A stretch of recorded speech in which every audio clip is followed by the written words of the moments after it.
So I picked up the phone, and there was this guy, obviously startled to hear a woman's voice. He was asking to speak to the head of the ICT department and asked me to put him through. I explained to him that he probably should be talking to me, but he said he was not sure. I had to really explain and make an effort and show my knowledge to convince him that he was talking to the right person. Later we kind of met face to face, and he apologized for being prejudiced when he first talked to me. I have been running into these kind of situations in my whole career as an IT consultant. I had to explain myself time and time again that I was actually knowledgeable and capable of what I was there for. And even now, after 25 years in IT, I still run into these same situations.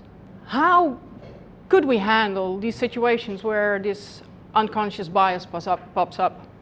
I'm going to try to explain to you from my point of view what I think we can do about that. My regular job is being an IT consultant, but over the past year I had this job next to my regular job, which was actually as an event organizer. And because of that, in my regular job, I had to take time off sometimes or leave work earlier because I had to talk to Ahoy, the production company, or the Tibetan community to arrange these things. So what happened at my client, I encountered a couple of people who were actually assuming that the reason I was actually taking off time and leaving early was because I was probably having to take care of my children, and they made some remarks that felt pretty uncomfortable. So what I did in this situation is, first of all, I wanted to create awareness. Awareness in a sense that I would first explain why I was really leaving my job earlier or taking time off. Because I think when you create awareness, you can actually become conscious of how you respond to certain people and certain situations, and that can be with or without bias. But when you are aware of what's actually happening in that situation, you can also change your view of the situation and handle it differently. So you could distance yourself from a bias that you might have yourself, or make people aware that they have a bias where they could maybe change their view on. I think the best way for me is to be mindful, because if I'm mindful, then I'm actually becoming aware of what's happening in the situation, and I can take action where needed. The second thing that was important for me in that situation was to actually make a statement, and that's all related to me to authenticity. It's not that I wanted to explain myself because I thought I had to justify myself for what I was doing, but I wanted to be clear on who I am and what I stand for and what's important to me.